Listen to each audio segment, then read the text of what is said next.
Well, hello, everyone.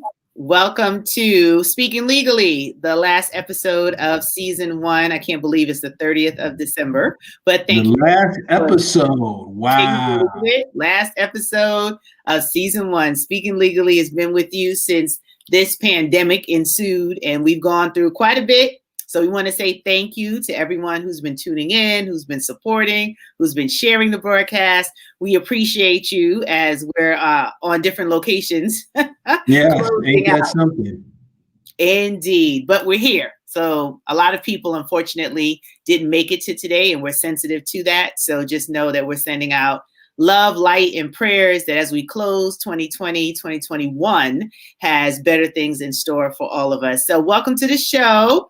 And I'm going to turn it over to my co-host, Royce Russell Esquire, so that he can greet you all. And of course, Edward Pichardo would be here to greet us in person. But right now, he is unavailable. So, Mr. Russell, over to you. Yes. Well, I'm going to use that old saying that we know is half true. All praises to all the mothers in the world. I was born by myself, and guess what? I will die by myself. So here I am. You know what I mean? As they say, I know last time I said on the show, MIA, missing in action, but I said most important announcement. So we play on words all day. The lawyers are guilty of that. But I want to thank everybody for tuning in the last episode of the year. You will see me looking down because I'm at a different location, and I'm always paranoid where my eye contact is, because one of my best features is looking you directly in your eye, not looking down when you seeing the back of my lids. But bear with me for today. And today is going to be quite interesting because before we jump into today. I didn't say we were jumping into anything. I was just saying today was going to be quite interesting. Didn't even go out the door yet. I got my keys, I got my mask, I got my gloves. Mama Dukes, I'm gonna be all right. Let me go out the door. I'm only going down to the bodega. I'll be back. Oh boy. So as I was saying, today we're going to do a lot of legal follow-up because at the end of the year you see that a lot. Unlike the national news, the four local stations, your ABC, NBC, CBS, and I guess your WPX9 or whatever in some states, they always go through the year and they want to tell you about everybody who passed away. We're not going to be that somber, but we are going to give information that is critical and important to our community. So as you were saying, before we get to that introduction, yes, Dr. Richard. Grant, Yes, Richard. That is your brother, Richard. Pray for me, Richard. But thank you, Richard, for being here, being a part of the show every week. Hey, Jason. Hey, my brother. How are you? Stephanie. I see we have a little freeze there. Sometimes we go through that. And so once again, this statement, I'm just always head of the block and around the corner when I say sometimes the statements I make come true in the air. I was born by myself, and now I may pass on by myself. So let me rock and roll with what we have to talk about today. And when Dr. Grant becomes unfrozen, because many are chosen, and when she becomes unfrozen, then we can proceed. So as I was saying, today is going to be somewhat of a legal follow-up. We're going to talk about some of the issues that has been in our community. Hey, happy holidays. Good afternoon, Deborah Johnson. I see you out there, or at least you see me. I wish the family the best. And so we're going to talk about some stuff which can be sobering, but our community needs to know about it, and we need to hear about it. Everybody knows what happened in Central Park. Everybody knows what happened in the Hotel in Manhattan. We will get to that on the back end. We have some upfront news that we want to take. And I think Dr. Grant has now been chosen, and therefore she's unfrozen. So, Dr. Grant, in your unfrozen state, would you care to let us know what you were talking about? Yes, I will. And thank you for holding that down, because I'm not in my normal studio setting. If anything happens throughout the show, please extend grace as we do during COVID-19. But yes, I was saying to Richard, thank you, because he acknowledges as your brother what I must go through in co-hosting with you and Edward Pichardo, who and will that's be why it froze. shortly. Just because of that statement right there. See, the forces upstairs wanted you to stop for even making such a statement like that. And Rich is lucky that the police are not at his door for a felonious, slanderous statement like that. So, I mean, things happen for a reason. Whatever, but we do have stuff to talk about, and I do want to thank everyone for being here and allowing us to be a part of your Wednesday afternoons. We are going to jump into the first topic shortly, and we're going to get Ed in so he can say hello. He had to handle some business before joining the broadcast, so we want to make sure that we get our next co-host onto our broadcast today. As long as he doesn't have handcuffs on him, then we all right. And I told you to call me on the phone when you get stopped, brother. I told you. I don't know why you try to take it and do it on your own. I was trying to do it all on my own, I told you, brother. Each one teach one, man. When they pull you over, what we call an ear witness. You just plug it in. You just say, Royce, be quiet, and I'll listen to everything, man. This is the way we're ending. Hey, Sam, you're saying Samuel Tate wants to say hello to you, Royce. So I appreciate it. I appreciate Royce. Stephen Reed coming on the air. Critical. Former co-worker at the Bronx District Attorney's Office, held down all the public relations, a newsman from day one. I mean, like, he a newsman when you were writing with crayon and the scroll out there. So he's on time with everything, So, Ed, I'm glad to see you here. I know that chain belongs to somebody because we ain't never see you on the show with no chain. So I know there's a victim out there somewhere. But we're going to ease up on that. Run your jewels. You know Run your jewels, right? What a Bronx thing. We're going to get into the show because Mr. Russell is on a roll today, as you can see, Mr. Pichardo. So we're going to go to the first recap that we have in the news, unfortunately, about a case that is not new, but there's some new information that has happened. So quite frankly, is really simple, right? And we've seen this movie before. We read the book before. If not, we definitely read the Cliff Notes. How does it all end for people of color at the end of the day when it comes down to civil rights, wrongful death matters? And once again, I've always say a lot of people have opinions. It's all about what their background, experience-wise, either life experiences or professional experience that makes their opinion worthwhile listening to. And so, having practiced in civil rights, wrongful death, police brutality, false arrest for the many years over a decade, if not more, dealing in this area and protecting our community in this area, the story usually goes like this. And I'm somewhat hardened by it. But I don't give up that there can be change by the way of termination and reform. Usually what happens, someone from our community of the African diaspora, and that includes the Latino diaspora, someone from our community either is falsely arrested, either are beaten, excessive force, or die at the hands of the police wrongfully. No two ways about it. Even Stevie Wonder can see there's no two ways about this is what happened, right? And then what proceeds is that either criminal charges are not brought, most of the time are not brought against the officers. And if they are brought against the officers, they are never indicted, or the indictment is vacated. And we've seen that in the Ramarley Graham matter. We see that in other cases where there was no indictment and there was no going forward into the grand jury.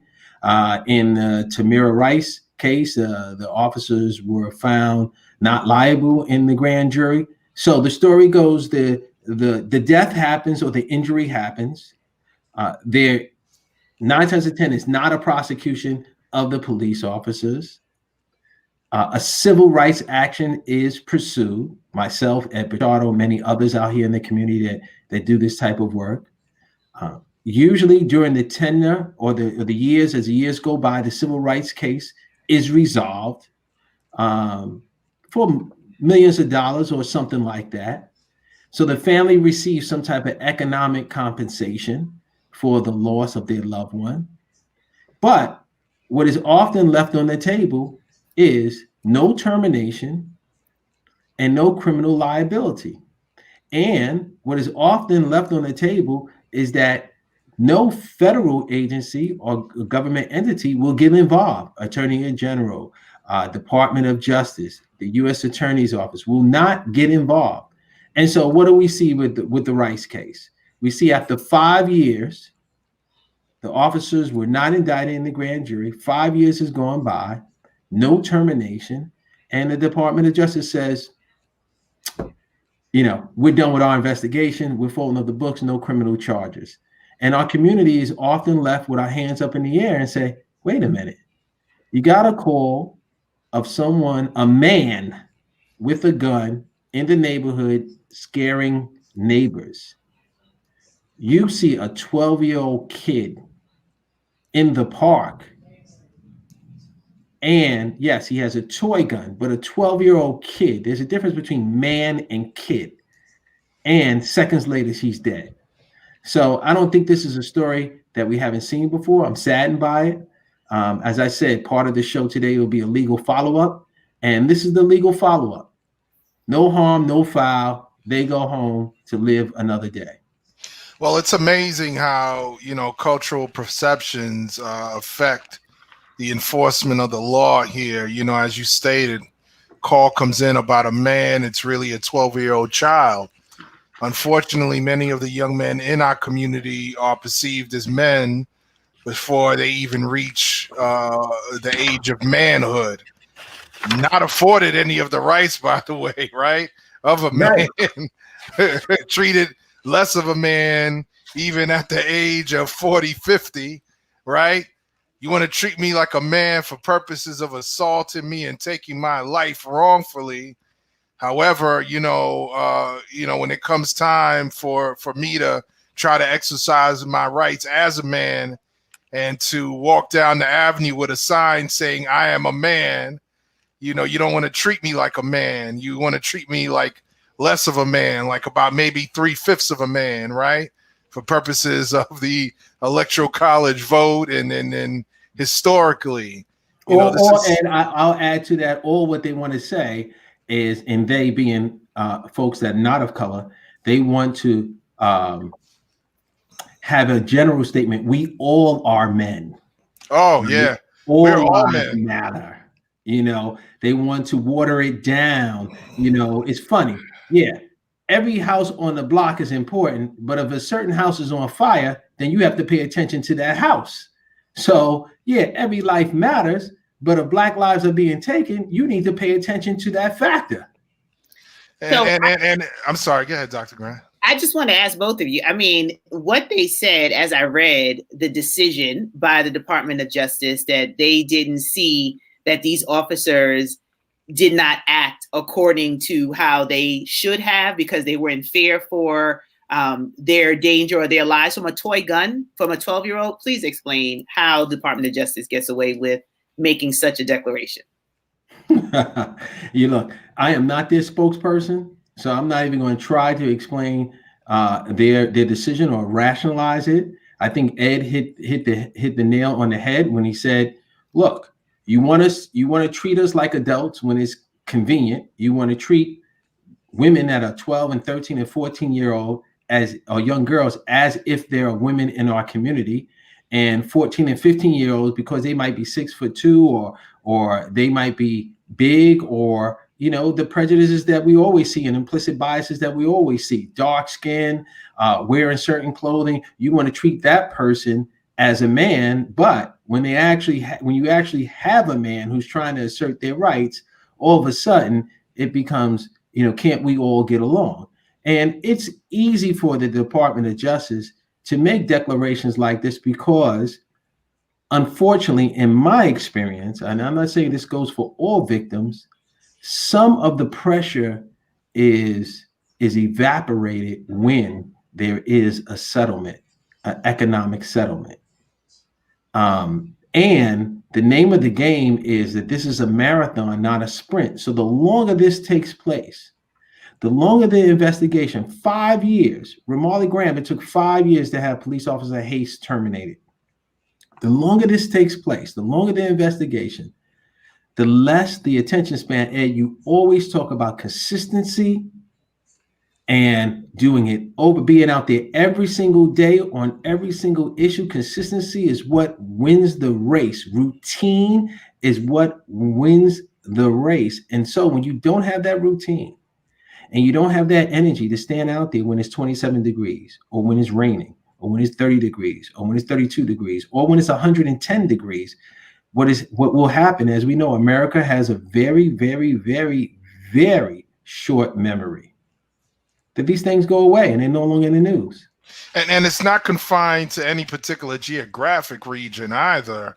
I mean, we saw the U.S. attorney do the same thing in our area with respect to the Eric Garner case. You know, exactly. Time passes. There's a so-called investigation taking place when there really isn't. It's just a waiting game. Let's wait and see if this disappears off of the pages of the media. Let's see if people start forgetting, people stop protesting, people stop paying attention.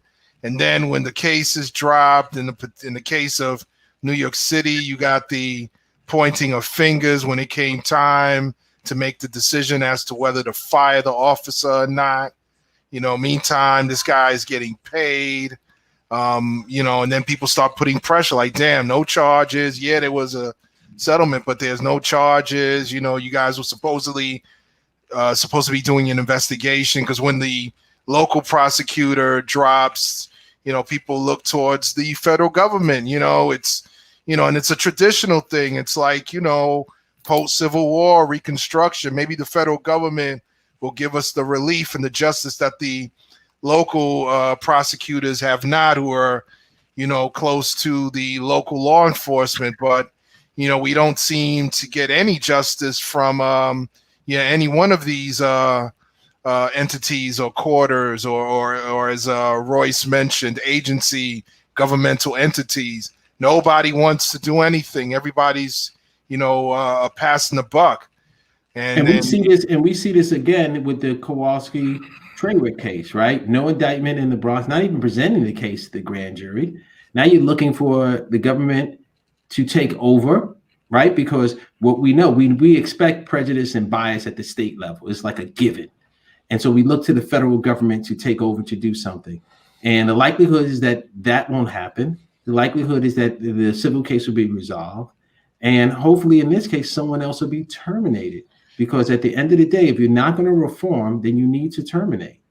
And just to mention, you know, we were talking about, and I'm glad you mentioned consistency, because, you know, it is possible for the feds to look at these cases and say, you know what, you know, we're going to take up this case. You know, I reminisce on the Abner Louima case, you know, and you know, my good, you know, late friend Kenneth Thompson was involved in the trial in that case of the officers. Officer Volpe, he did the cross, and the pressure was put on, and officers started turning on each other and testifying as to what actually happened. I mean, it's possible for the federal government to do something.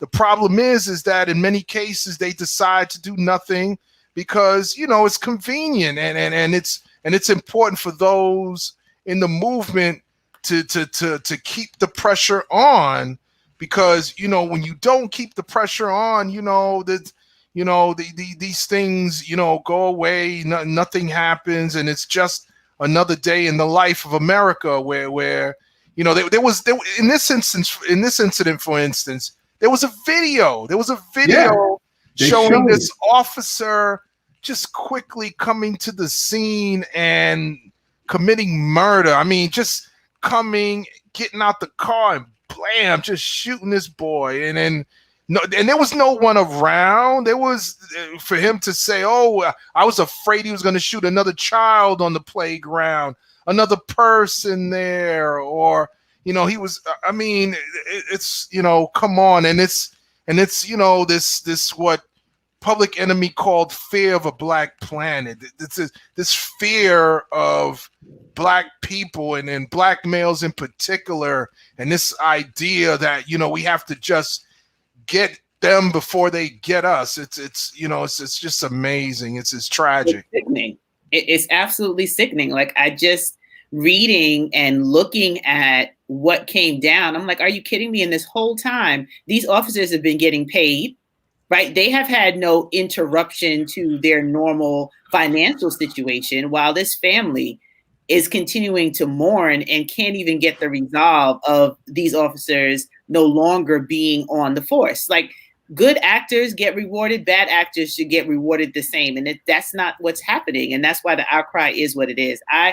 And let me tell you, there's nothing like sitting in that room, having sat in that room at the long table, as everyone that comes in is not a person of color, dressed in blue or gray, and they sit down at the table, and you're at the far end of the table, sitting next to the parents or the brother or the sister or the family, and you know what the next sentence is going to be. And they come in and they lay down all their books and they look at everything and they say, we looked at all the case law. We believe that there's no charges to present. And I just find that amazing, because I have tried as a defense counsel cases on the federal level. I have resolved cases, criminal, on the federal level. And this word conspiracy can hook the least culpable of individuals into a criminal act for which someone will fall and take a plea. And so I find it totally amazing that there hasn't been a case that I can think of that has moved forward on the federal level in at least a decade in New York, where we have seen a trial or someone has taken a plea because of their actions and their misconduct and abuse of authority as a police officer. And this is what we're talking about. We're not bashing. This is the legal follow-up. So we're following up on legal matters. So I don't want anybody to storm out of a good listener, Deborah Johnson's office, because they're saying, oh, you know, here they go again talking about officers. No, this is the legal follow-up. This is in the news, so we're following it up. And it's amazing. Other things, but this is what is here right now. And it's interesting that you mentioned that, because, you know, people need to understand that whenever it comes time for charging, there's such a thing called prosecutorial discretion. And so it becomes a matter of how you exercise that discretion in the decision as to whether or not to charge, whether, you know, the charge is supported by the evidence can in many cases become very discretionary and a matter of empathy. You looking at a human being and deciding that they matter, that their pain is something that you should pay attention to and consider. And as you stated, in many cases, you will have a room with people in a decision-making role with that discretion who do not have the empathy and decide not to exercise their discretion in favor of charging these officers, because they have more empathy for the officers than they do for the victims. They're worried about that officer's family. They worry whether that officer is going to go without. They're worried about that officer's reputation and the reputation of the local police department. You then have this issue of, let's disparage the victim. If they have any sort of criminal record whatsoever, let's bring it up. Let's splash it onto the news, even when they're juveniles and records are supposed to be sealed. Somehow they make it on to the front pages of the local Gazette, the local paper. You know, it's just absolutely amazing. It's not only death by weapon, it's death by words. And Dr. Grant, if I may, can I transition to something that is a little bit more on the positive when it comes down to what we're being presented? And what we have talked about so often on Speaking Legally. And let me say it one more time, what we have talked about so often on Speaking Legally. What we have talked about is, one, how local politics is the root of everything, because that's what affects you on the day-to-day, and you need to be involved. And we also talk about having people of color in positions of power so they can use that, whether it's prosecutorial discretion, whether it's empathy, sympathy, and have an understanding and have a different view and outlook of what took place and what should be the resolution. And with that said, can you please talk about the next subject or the next legal follow-up, Dr. Grant? Absolutely, because it includes one for the sisters, once again, Black women leading. And a couple of months ago, we had breaking news in Louisville where there was a new police chief, and she is a Black woman. Let me just scroll down and show you. And that is Police Chief Yvette Gentry. I want to make sure we get it right. Now we have a picture of her. Let's please show her face, because her face needs to be shown in every media outlet, because as we talk about people in position doing the right thing, people of color in a position doing the right thing. And I think there you go. There she is. And you may say, well, what is the right thing? So let me just do the legal follow-up. We had the death of Breonna Taylor, and we had investigation and no presentation, or presentation of part charges and not full charges, and grand juries want to know, hey, look, this is what's going on with, what was going to be done and what was not going to be done, and who was going to say what and when and where, and how the charges are going to fall out. And I never said this, and yes, you did. And we have all this controversy. And then we have this strong sister in silence who became the chief of police, I think it's in October of 2020, who took over from a Robert Schroeder. And just by the name, if you think he's white, you're right. Who was the chief of police. And I don't want to say he took no action, but I didn't see this. And what do I mean by this? Police of Chief Gentry, Yvette Gentry, took it after she'd done her investigation. And guess what? She fired 2 more of the officers that were involved in the Breonna Taylor matter.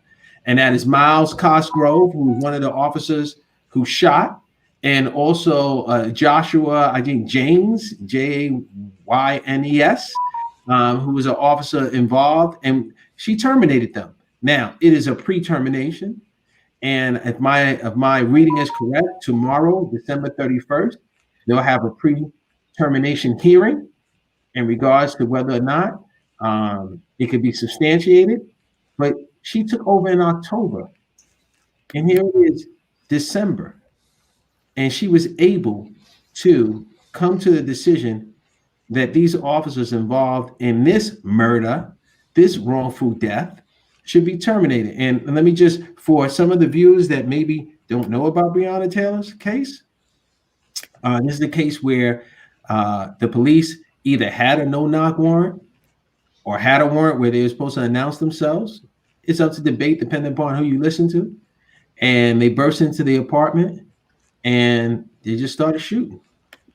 And for Breonna Taylor and her boyfriend, they didn't know who was coming into the apartment, and they had the right to carry a gun, and they started shooting, or at least their boyfriend started shooting.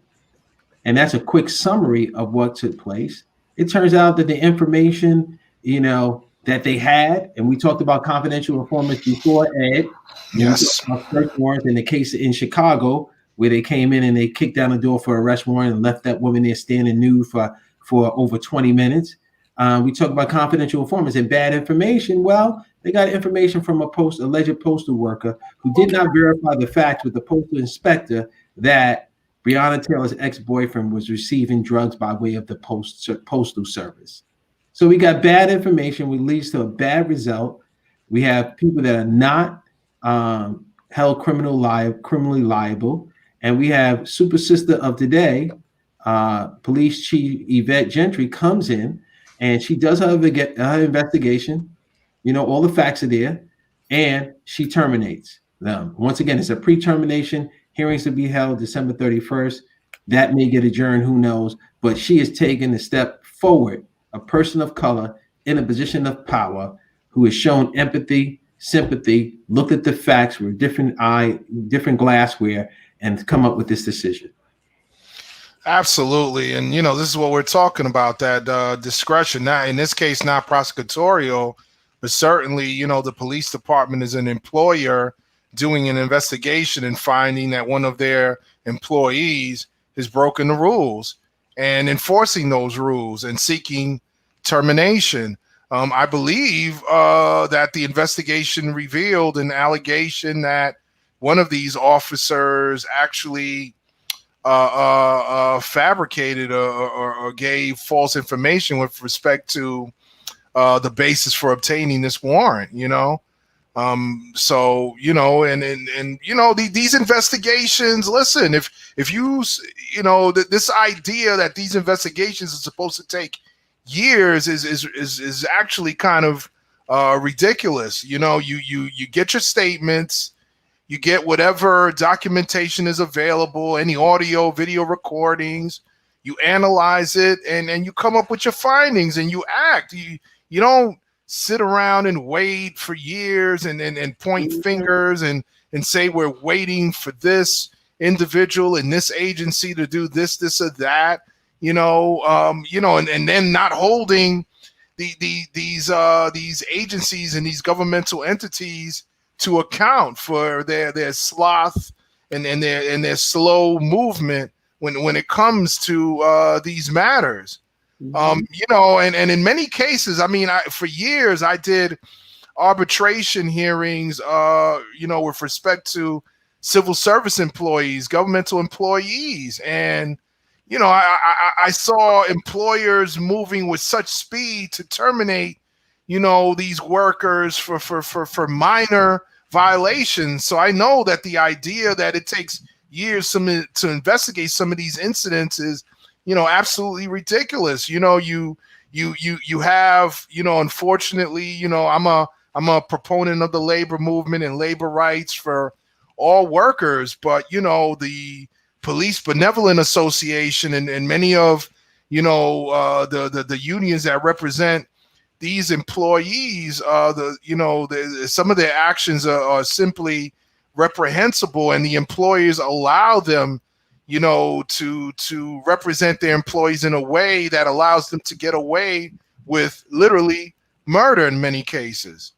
One of the things that I realize is that I want to make sure that Chief Yvette Gentry gets her full due, because there are going to be some people that's going to see this show at some point in time, and wherever we may be professionally, the three of us are going to attach the words that we say here to try to paint a picture of who we are, right? And the picture is probably going to be a black and white picture, right? Pro-black, anti-white, right?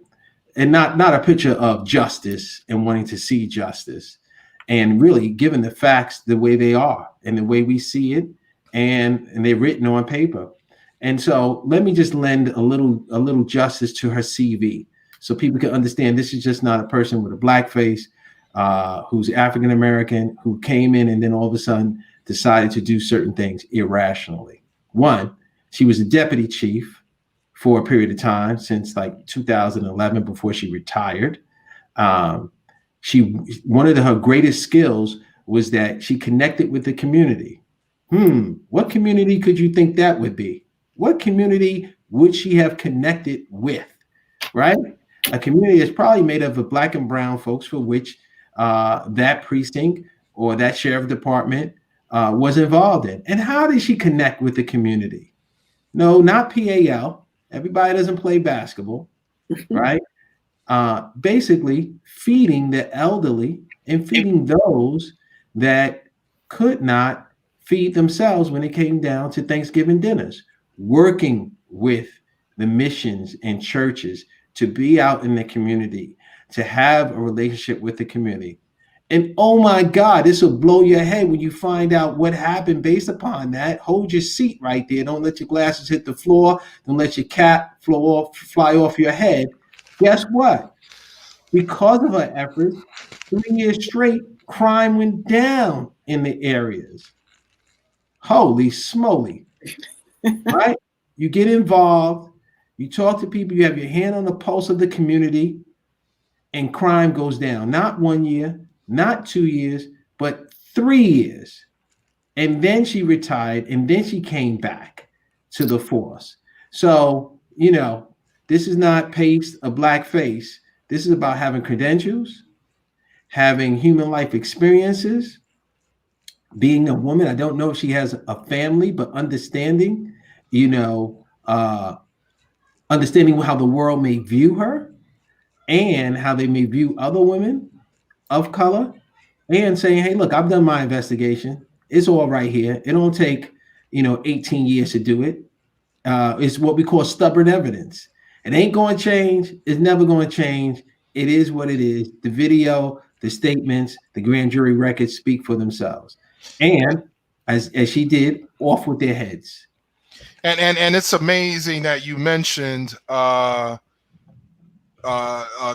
going down, because at the end of the day, I would imagine that most law enforcement, those who are really in it to do the job of keeping the community safe, understand that every one of these incidents that occur erode the confidence that the community has in their own law enforcement. And we know what happens when there's an erosion of confidence, when there's an erosion of faith, when there's an erosion of trust. People in the community stop cooperating with the police. Crimes occur, people don't talk. Why don't they talk? Because we don't trust the police, right? And if they don't trust the police enough to cooperate with the police, guess what? Crime goes up. That's what happens. Okay, so this idea that, if you investigate these incidents too heavily, if you stop prosecuting police officers, if you stop firing them, then, oh my gosh, that means we can't do our job unfettered by all of these restrictions. We're the ones being handcuffed. Listen, these are charades. These are Jedi mind tricks, as I would call them. The idea that, if we ask for proper treatment and true justice, it's going to result in the opposite. It's a fallacy, folks. Don't buy into it. Okay? And I'll add to that, Ed. We don't have to go as far as Louisville to talk about, whether or not someone could be active in the community, right? We can look at right here. I'll give a shout out to Far Rockaway, right? Far Rockaway, Queens, right? We want to give a little shout out to Far Rockaway, Queens. There are police officers out there. They have the Far Rockaway Football League. You know what I mean? They're working with the NFL, and they're out there and they have a football league that are touching the hearts and the minds of young men and young women. Gender, it doesn't matter. And, they're in the community. Now, it doesn't always have to be sports, but if sports is a gateway, then let it be a gateway. They're in the community. And it's not in the community on police terms.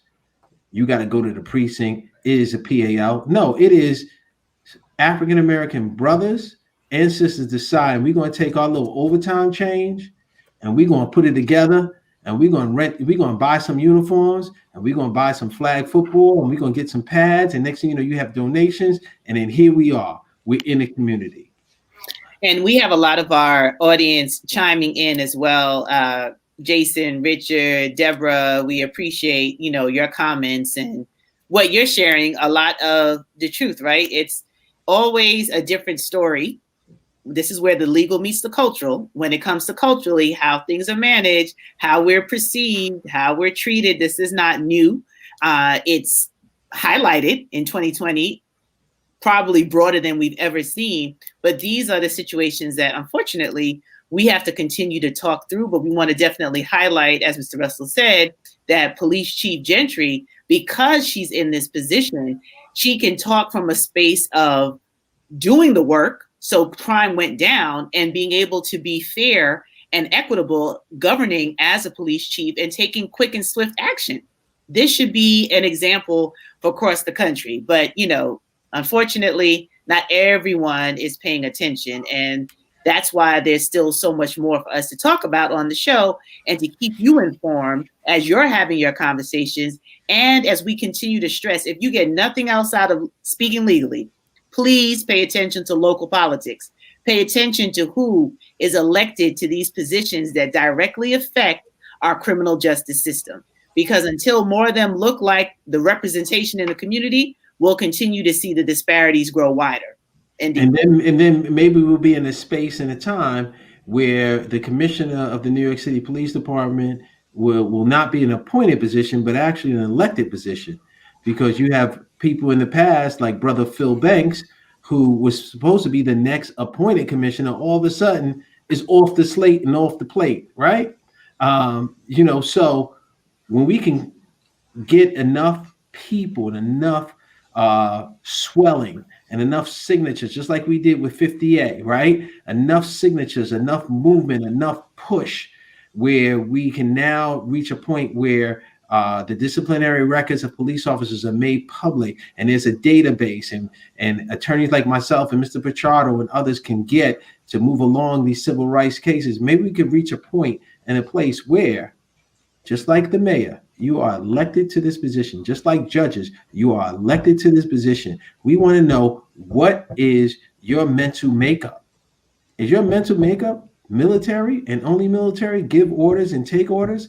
Is your makeup military and community? What is your makeup? Because your makeup trends down and it goes throughout.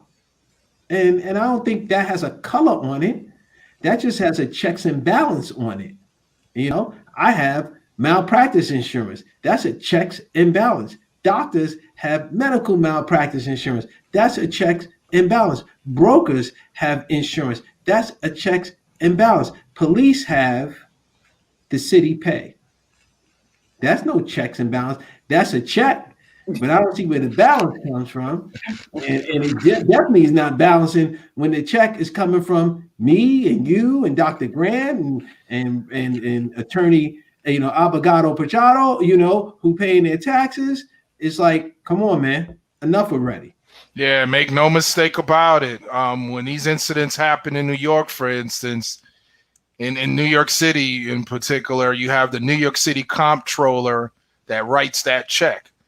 And that's basically the city's treasurer. And the funds that are sitting in there are your money, your tax money. So basically, you're paying out these settlements. Okay, make no mistake about it. Not a thin dime is coming out of that officer's pocket if they don't get fired. They feel nothing.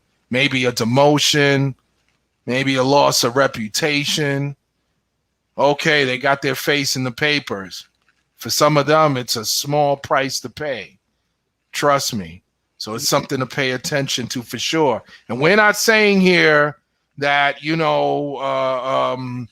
folks of color in these positions are a panacea. That's not what we're saying here, because we have to hold them to account too.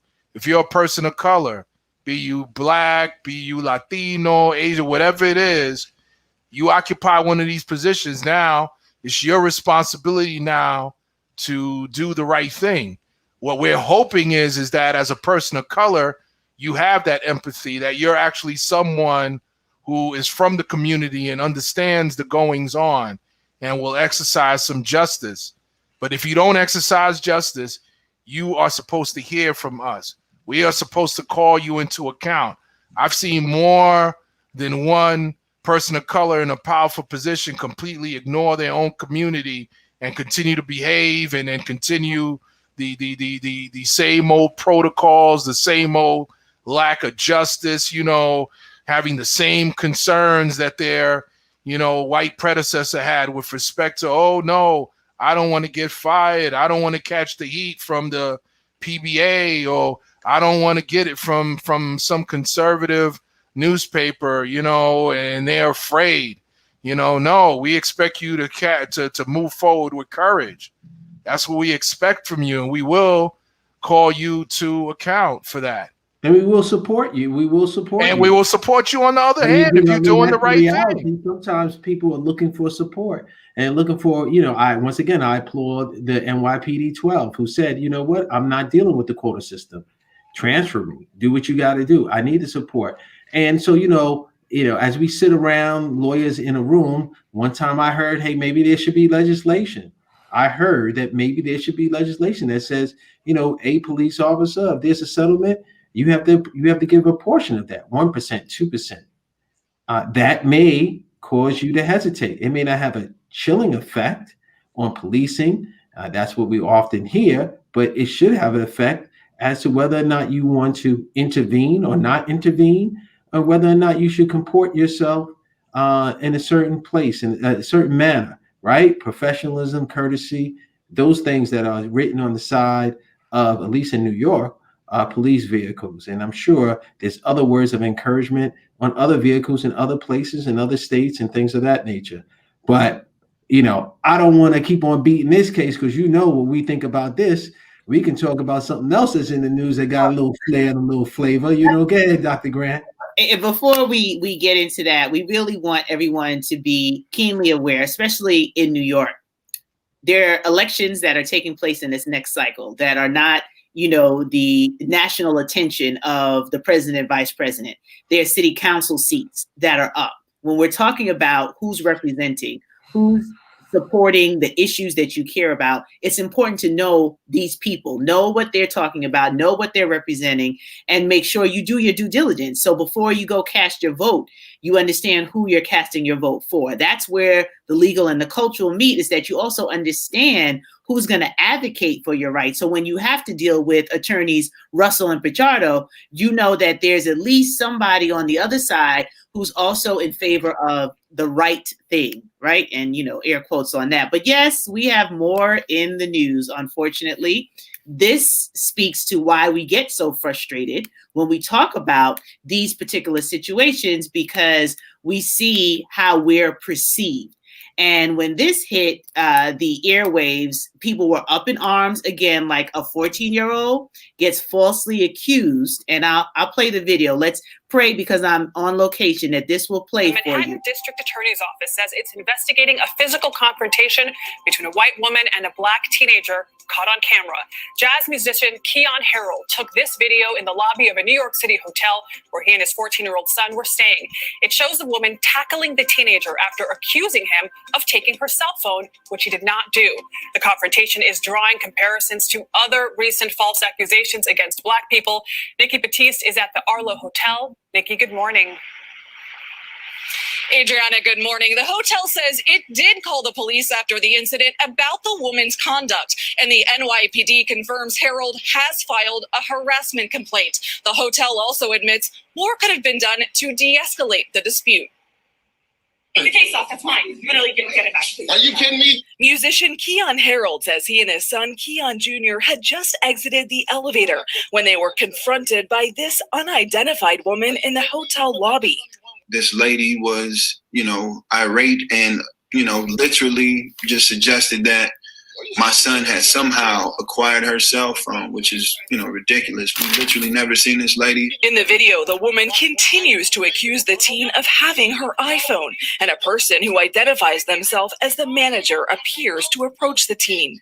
I'm the manager of the hotel. I don't care. They never asked any questions. They demanded his phone, which is ridiculous. My son is 14 years old. He has the right to have his phone, and he also has the right not to show it. Better get on. Let's go. As Harrold and his son leave the lobby, the woman follows them. He says she then scratched him on his hand and tackled and grabbed his son. Please get my phone back. I cannot look on my phone. Get your... Harrold said he was told by the hotel that the woman's phone was returned by an Uber driver shortly afterward. Attorney Ben Crump, who is representing the family, is now calling on the Manhattan District Attorney to charge the woman with battery and assault. This culture of implicit bias that so many people have, it needs to stop. I'm going to tell them there's an African-American man threatening my life.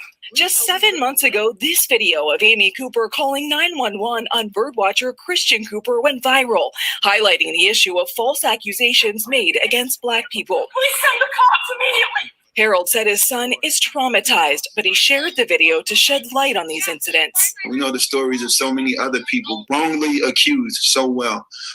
So, you know, I feel like it just needs to be dealt with in this country so we can have a fair shot. In a statement, the Arlo Hotel said it was deeply disheartened about this incident of baseless accusation, prejudice, and assault against an innocent guest. The company says it's committed to making sure this never happens again at its hotels. Jerika?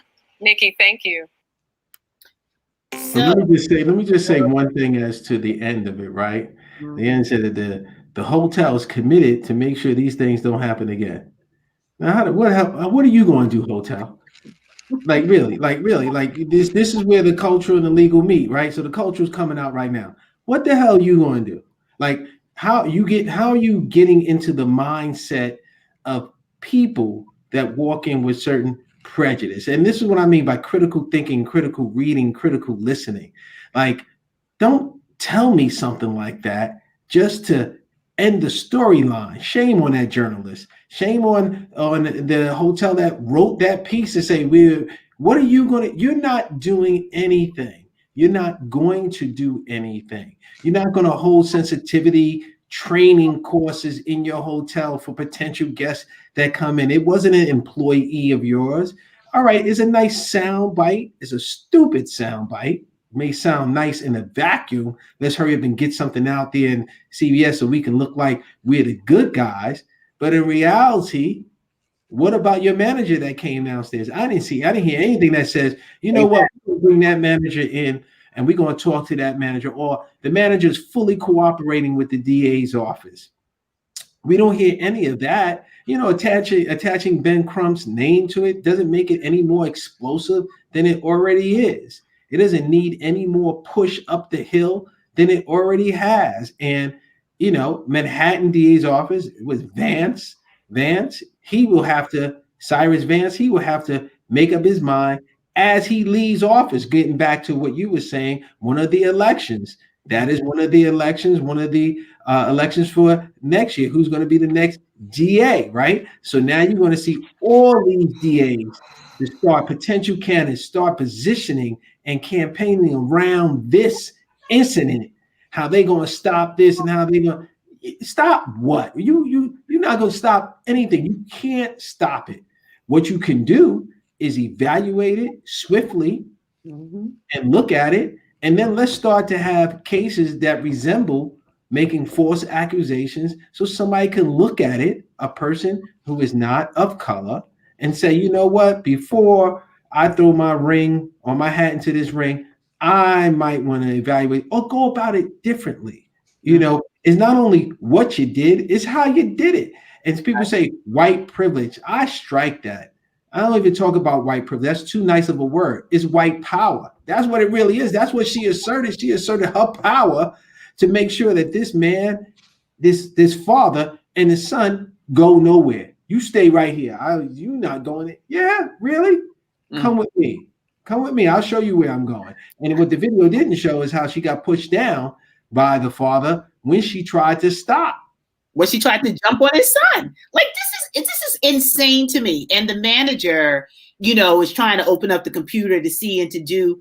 He needs some more training. He probably was flustered and caught off guard. But at the end of the day, how are you just going to take her word? I think Jason just put it in the chat, right? If false accusers would get the same consequences that the accused would get, then they would stop because their freedoms would be in the balance. But this is why I'm going to give you my opinion of why the manager moved the way he did. He came down with the implicit bias that white woman was a patron of the hotel. One, therefore, I got to position myself to respect her. Then when he found out that she's not a patron of the hotel, then it becomes, let me just try to, resolve this. I hate when people say what he's trying to say is, no, I know what I'm trying to say. I don't need for you to say what I'm trying to say. I don't need for you to come in to try to resolve a situation that I'm handling myself. Like, this ain't an arbitration or a mediation. You're going to come down from out the room, not knowing any of the facts. You're going to come in and mediate a dispute. There is no dispute. I'm moving. She can do whatever she wants. That's it. Your brother said the truth. He lucky it wasn't a black mama there. Because if they were doing that to my son, this would be a whole nother story. Like this, it gets to a point where we have to always control our responses and our actions. So I understand the frustration, especially of our young people, with the conversation of how our criminal justice system is failing us. But this incident is just one more example of why we are impassioned, why we feel the way that we feel, because of, to your point, whether you call it white privilege, white power, it's just wrong. And I do want to say that I applaud our brother for bringing it to the forefront, because the more we report these things is the more we can highlight these disparities exist. Because some people are like, oh my gosh, no one would ever do that. Like, why would she falsely accuse? Hello, this is happening every single day. Some things hit the social media, some things hit the media, some things never get spoken of. And we have scarred members of our community as a result of false accusations, false arrest, wrongful deaths, and the story goes on and on and on. But we're almost at the top of the show. Well, I just want to say there's a history of this. His name is Emmett Till. There's a history of white women making allegations against black men, and those black men ending up dead and hung. And having their bodies set on fire, or having their bodies mutilated so badly that mothers have to decide whether or not to have an open casket funeral. That's exactly what happened here. What you had is this white woman decide that she's going to accuse this young black man out of the blue of stealing something from her. And thank God that his father was there, because I believe that the young man is 14, and most 14-year-olds, like my 14-year-old, they have an adult approach them and order them to do something, and kind of instinctively they say, oh, okay, like, what am I supposed to do here? And right there, right what you said right there speaks volumes. And I hate to jump in, but it speaks volumes to, when we talk about cardiac arrest, a tactical guide on how to handle unlawful police stops, we could take that and we can expand it, right? What do you do when you're 14 years old and you are confronted with that, right? Where's the plan? Where's the conversation, right? People may not like how they are viewed, right? I don't like how people view me, white folks view me in America. I don't like it. I don't have to accept it. But I damn sure should recognize it, because recognition is part of the solution to be able to deal with. It's part of the plan to be able to deal with when it happens to you. Because this young man was certainly perplexed. The social, economic, and racial dynamics. Then when your son is standing there 14 years old and dad went to the restroom, he didn't have to be in the lobby. And this woman's like, give me your phone. You took my phone. Let me see it. How do you comport yourself? What do you do? How do you fend that? How do you push that off? Take the cover off, I believe she said. Yeah. So she wanted him. So he takes your phone, finds a cover to put on. Oh my God. And I think at first the issue here with respect to the hotel was whether or not they were cooperating with the investigation, because early in the news cycle on this item, there was a question as to whether or not they were able to identify this woman. And so the question in my mind, and I believe others, was, well, wait a minute, if she's a patron of the hotel, then the hotel should have records of her, having checked in, or at the very least, there are several videos of her, entering this hotel. A cab came, brought her phone. Why did that cab come back? Are we talking to the Uber driver to get the records? What's going on here is the full weight of the NYPD's investigative division being applied here. And listen, I think this is happening. This is being investigated the way it is and pursued because of the activists. I could see this a few years ago not getting attention, because this happens all the time. Right. White folks love accusing you of doing something wrong and then don't want to apologize later when they're wrong. I doubt this woman ever apologized to these folks after her phone was returned, because she felt it was her white queenly privilege to stop, these individuals who are below her on the social scale, and stop them to see if they've committed some sort of wrong against her, and then say, I guess not. I'm going to move about my business. Let's see it. I think she's out in Cali. Let's see what happens. Are they going to do an extradition request here, or are LAPD going to arrest her and then have her transported? Is she going to submit to the jurisdiction in New York City? Let's wait and see, papi. Vamos a ver lo que va a pasar aquí. Vamos a ver. Diablo, coño. Let's see what they do, man. This is going to be an interesting one. We got to follow this. What's even more interesting is, right, you talk about faces and places, right? She's in the hotel. She doesn't stay at the hotel, right? Just imagine you rolling in the lobby of a hotel. The first thing, what are you doing here, sir? You can't even get past go on this situation. Yeah, they look like one of those fancy boutique hotels, that they only take black cards. Woo! Right? You know what I mean? Like, what? You use the restroom? What did you come in this hotel for?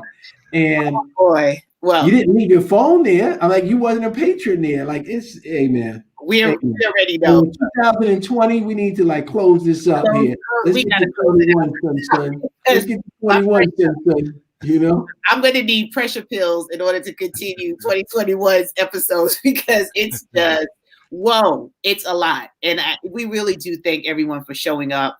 Unfortunately, there's so much that's happening in real time. When we started this show, we had no idea.